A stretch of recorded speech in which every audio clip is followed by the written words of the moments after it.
Jung's most dangerous discovery: why seeing too much can destroy you. Most people think Carl Jung's most dangerous idea was about mental illness or archetypes. But that's not true. Jung's real, dangerous discovery was about a rare group of people, individuals who see too much. They notice things others miss: the small twitch of a smile that hides sadness, the tension in a room nobody else acknowledges, the unspoken hostility under polite words. At first, this might sound like a superpower. Who wouldn't want to read people so clearly? But Jung realized something terrifying. For most of these people, this ability doesn't make life easier. It actually destroys them, unless they learn how to handle it. The patient who saw everything. Let's go back to 1913. Jung had just split with Freud and was going through his own deep crisis. Around this time, a patient came to him, a highly introverted, intuitive woman. Jung noticed something unusual. She could walk into a room and immediately sense the hidden dynamics. Who was lying? Who was secretly resentful? Who was quietly in pain? She could even describe these people so precisely that Jung had to double-check her insights, and they were always accurate. Sounds impressive, right? But here's the problem. This gift ruined her life. She couldn't enjoy small talk. She always saw through the mask. She couldn't keep friends. People felt too exposed around her. She couldn't hold a job. Her presence disrupted the unspoken agreements that hold groups together. Jung realized he wasn't dealing with psychosis. He was observing what happens when the unconscious becomes too conscious, when perception becomes too sharp to survive in ordinary social reality. Why it's so dangerous?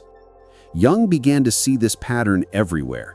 People with what he called differentiated perception weren't unstable, they were hyper-aware. But that awareness came with a heavy cost. Here's why. They disrupt collective illusions. Every group, families, workplaces, societies, survives partly on unspoken agreements. We agree not to talk about certain truths. We agree to look the other way. The moment someone sees through that, they become a threat.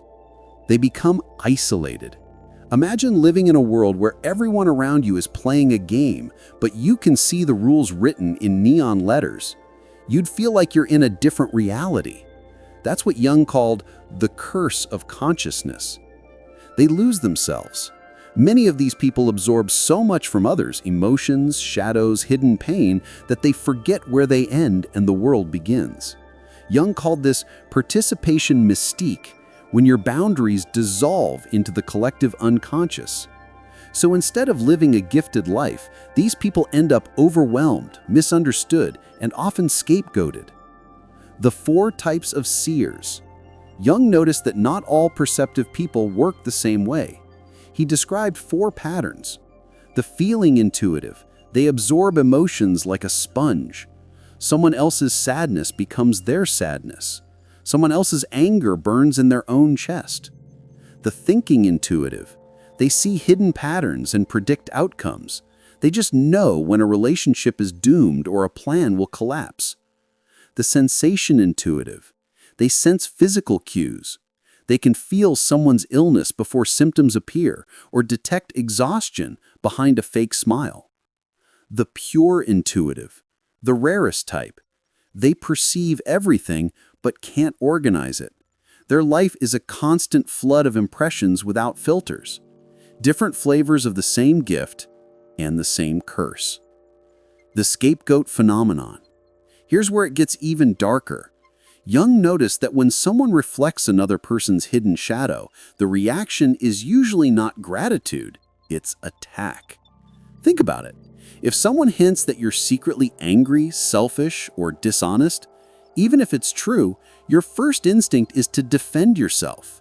That's why highly perceptive people often get blamed for causing drama, for being too negative, or for making things up. In reality, they're not creating problems. They're pointing at problems that were already there. But society doesn't like mirrors. So the seer becomes the scapegoat. Jung wrote, "When one sees clearly what others cannot, one becomes a mirror that society cannot bear to look into." Historical examples: the fallen and the integrated. Jung saw this in history too. Nietzsche, brilliant, hyper-perceptive, saw through every illusion. But he never learned to integrate it. His gift turned into a burden, and he collapsed into isolation and breakdown. Meister Eckhart, the medieval mystic, he also saw deeply, but instead of turning it into bitterness, he channeled it into wisdom, compassion, and service. People could actually learn from him.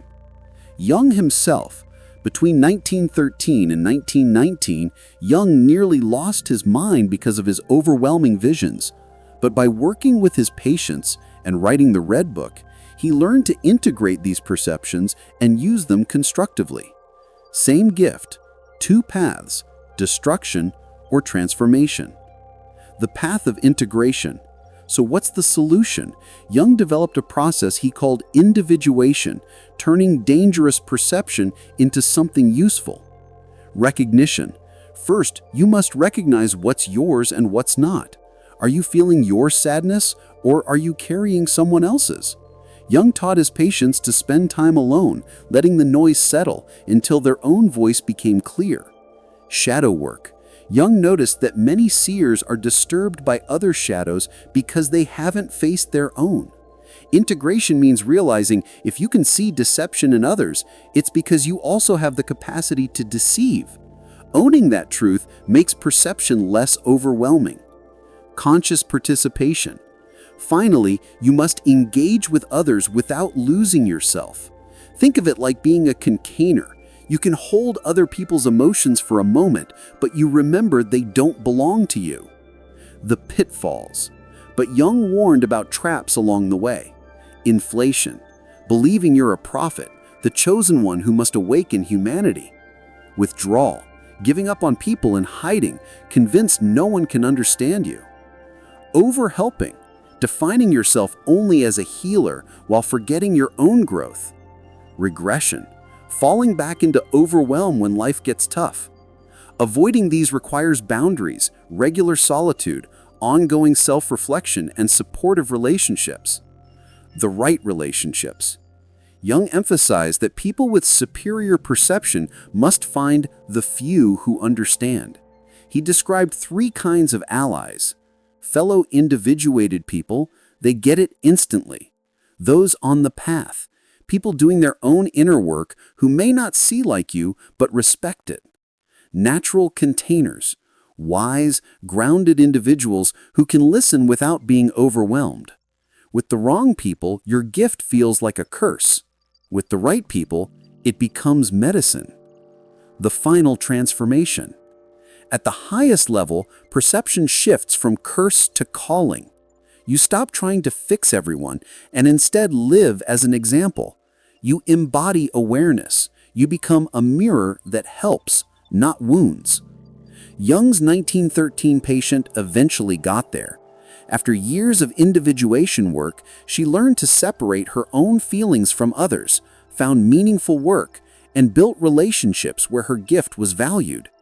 Jung wrote, "She learned not to see less, but to see more wisely." That's the key. The goal isn't to turn off your perception. The goal is to use it consciously. Why this matters today. Modern research on highly sensitive people confirms Jung's observations. About 20% of the population feels more deeply, but only a tiny fraction, maybe 1%, have this level of perception. If that's you, Jung would say, you are not broken. You are ahead of your time. Your task is not to suppress your gift, but to integrate it. Because the world doesn't just need people who see, it needs people who see wisely. Jung wrote, "What is not brought to consciousness comes to us as fate."